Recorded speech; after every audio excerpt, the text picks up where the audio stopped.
welcome back. We're here with Cam, who is on his pro football journey. Cam, how you doing today? Doing amazing. How you doing? I'm doing good, man. It's great to talk. Get in person. First time really driving this far.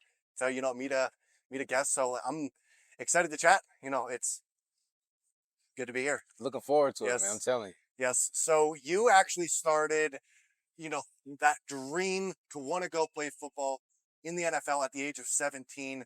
Where did this inspiration really come from? What it really came from was just the fact that I had a teammate that was doing big time Division 1, SEC to be exact, and he was pushing me. And we were battling. He was overpowering me and whatnot all practice. And I learned that to keep going, and I was able to overpower him. And I sensed that, like, oh, maybe I can do this too. So I did that, and we were battling all through practice. And the rest of the year, it was just set in stone, just like that. I had that dream. I can do what he wants to do. I want to do it too. And what was the difference going from playing in college or playing with college players to going and practicing with people that have actually played pro? Oh, it's a lot different. I'll tell you what, the discipline, the technique, everything has to be in line, in sync, even when you're tired. Nothing can slip because if one thing starts to slip, everything starts to slip. So you got to make sure everything is in motion 100% of the time. And you also went through a big injury. Mm. What kept you motivated and going and not wanting to give up on that dream of making it to the NFL? It's funny that you mentioned that, because my doctor was telling me that I have to run with a brace the rest of my career. Really? And something, I mean, I'm not gonna lie to you. We all have times where you almost want to give up. I just couldn't. I'd Hmm. wake up and just be like, I'm going to the field today. It is Yeah. what it is. I have a brace and all. I still just go. So I just knew. The fact is, I knew I could always do it, and I know I still can. So that's what kept me going, even through the knee injury. I'm faster than ever. I'm stronger than ever. I feel great. And for someone that has been injured and that is looking to make that comeback, what would one piece of advice be to them to have them rebuild that confidence? Understand who you are and realize that just because you're going through a traumatic injury, that it's not over. It's only over if you accept it. If you don't accept it, it's obviously not over. Yeah. And what is one thing that you do on a daily basis to separate yourself from the competition that also wants to make it pro?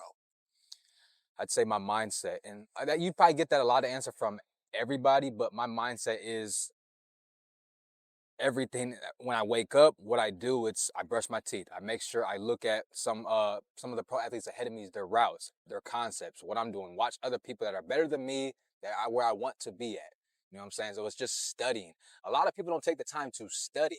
They like to just do the physical work, not the mind work.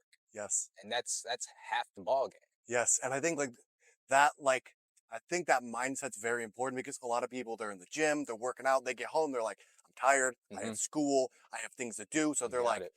I don't really want to read books or watch film or whatever that might be. And for one player, like what's that one player that you really look up to and say I learn a lot from him when I watch his film or him just playing in games? I have two actually. One is Jarvis Landry. Right, he played for the Cleveland Browns for about 3 or 4 years, and that's obviously my favorite team too. He's shorter. He's not the fastest, not the biggest, but he pays attention to technique, and that's what helped him elevate his game to be one of the best. Another one is Amon-Ra St. Brown. He recently just became the highest paid receiver, and again, not the fastest, not the tallest, not the biggest, but he pays attention to technique. Everything he does is special. I like that.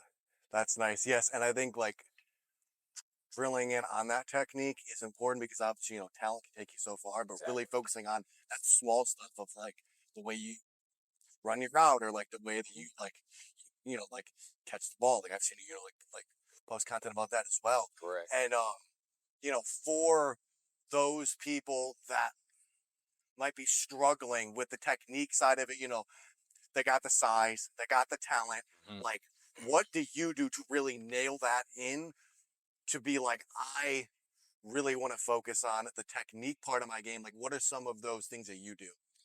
What I do is I call them build-ups. So say you have just a specific route. I tell all the athletes and receivers that I train, we need to build up. It may not be the most spectacular or most interesting thing to work on, but it's what sets you up for the touchdown or the great play or the game-winning touchdown. So it's all about building up step by step. That's how I train. And again, it may not be the most fanciest, it may not be the most fun thing to do, Yeah.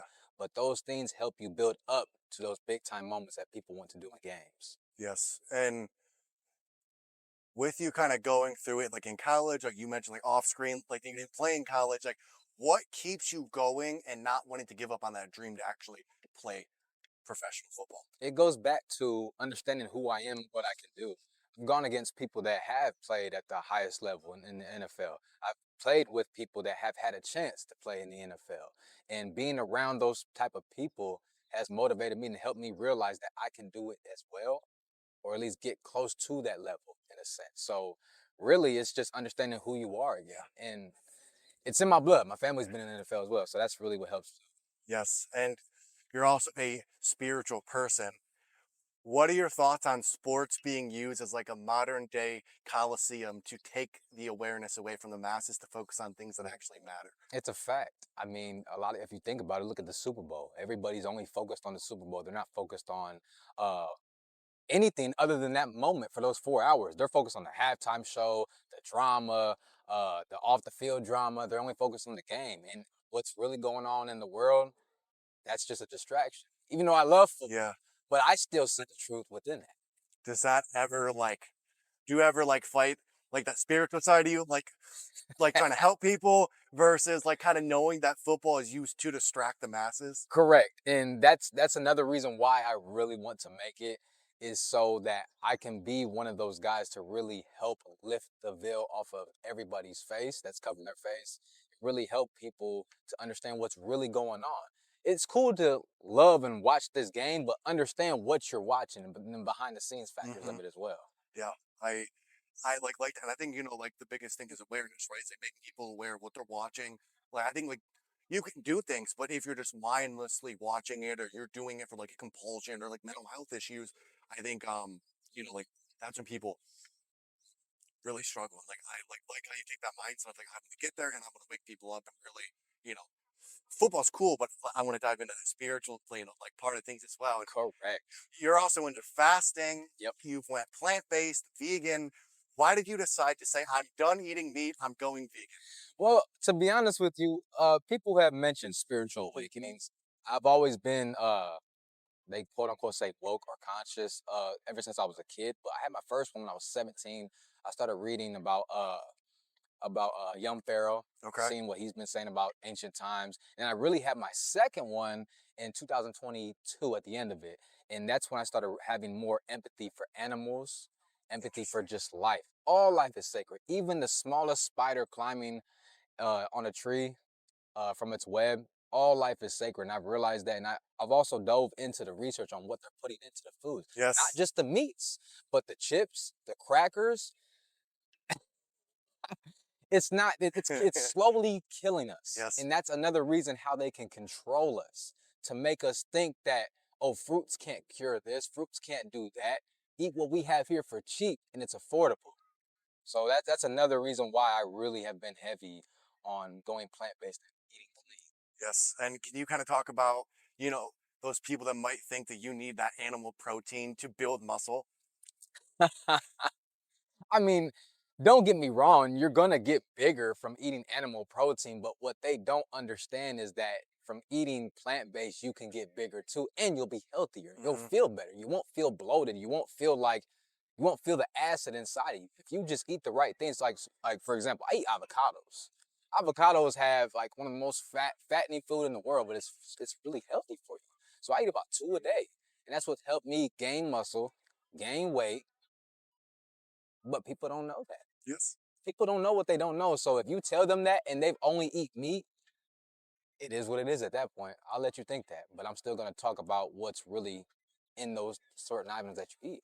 And I like how you also mentioned not only just the meat, but the chips, the seed oils, the processed sugars, the gums. Ah, How do you go about saying I'm cutting this out versus this might be okay for me?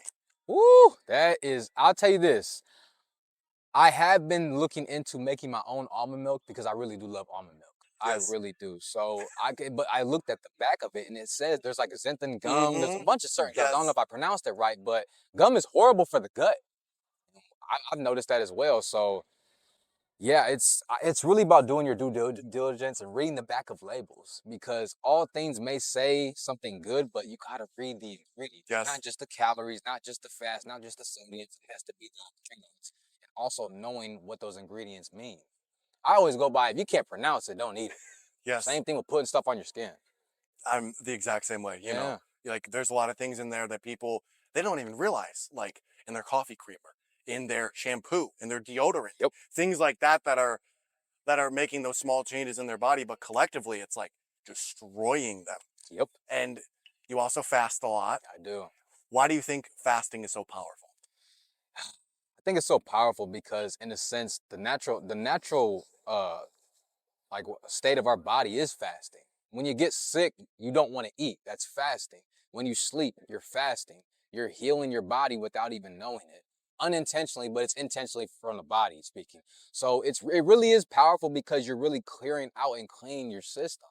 But people don't think of it like that. Because even me, I used to eat 4 whole meals a day. And Yes. I mean 4 whole meals a day. And I used to think people like that fast is crazy. But once you really do your due diligence and what fasting really is about, oh my gosh, it's almost a superpower. Yeah.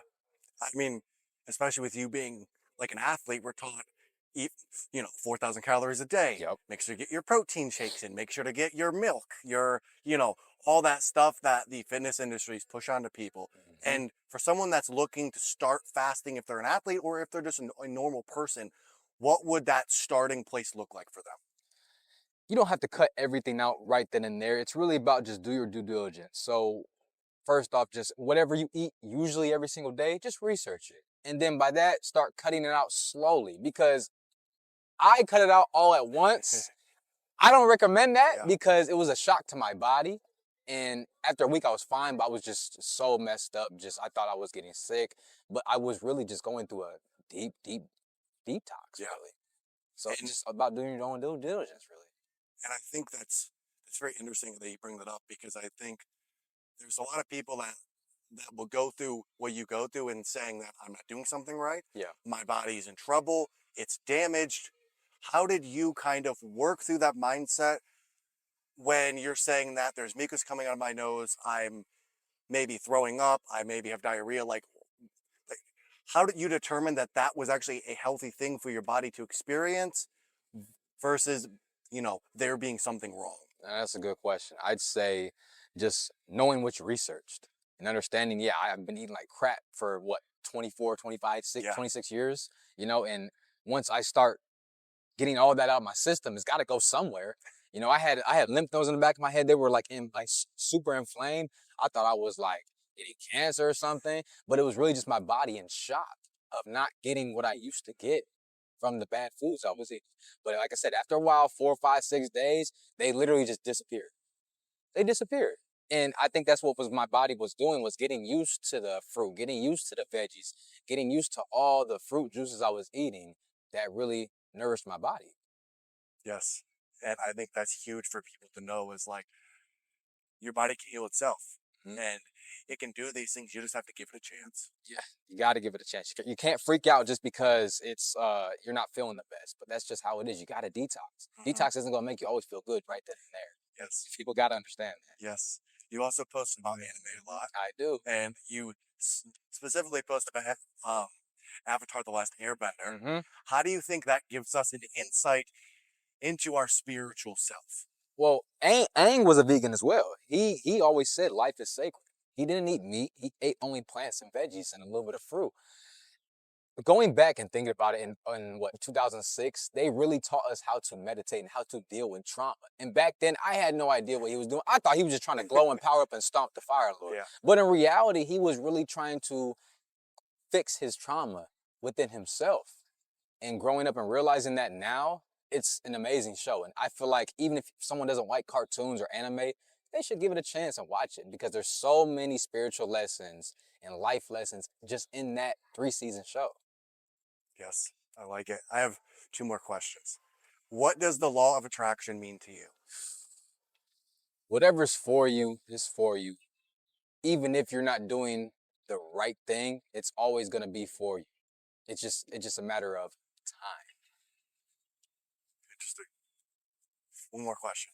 If you could have dinner with two people, one person from the past and one person from the present, who would it be and why? Ooh, the first person to ever be on this planet. And the next one would be, that's tough. Wow. I gotta say LeBron James. Okay. LeBron James. Just because he has so much power in the sports world, I would love to see and pick his brain about what goes on behind the scenes. Yeah. You know what I'm saying? Because he knows a lot of the famous people. I would love to see and have some insight on that as well. Why the first person? Just to get their point of view of what it looked like with all the chemicals, with all the buildings, and just seeing what did it look like to just come on this planet and look at just nothing but trees and nothing but fruit, nothing but flowers and animals. How did it feel? Did it feel normal? I'm guessing it did, but I'm not used to that. So I would just love to see his or her point of view of that.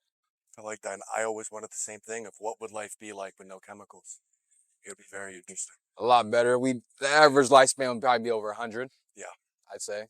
Well, Cam, that's all the questions I have. How can people find you, and what is one thing you want to leave people with? They can find me on TikTok. I am 4KUAURAMA9, and on Instagram, big__head15. And one thing I want to leave everybody with is stop caring about what other people think. Do what you love to do, even if it doesn't make the people around you happy. What matters is you. You can only change the world as long as you're good within yourself. So make sure you are happy within yourself. Awesome. Well, Cam, thanks for coming on.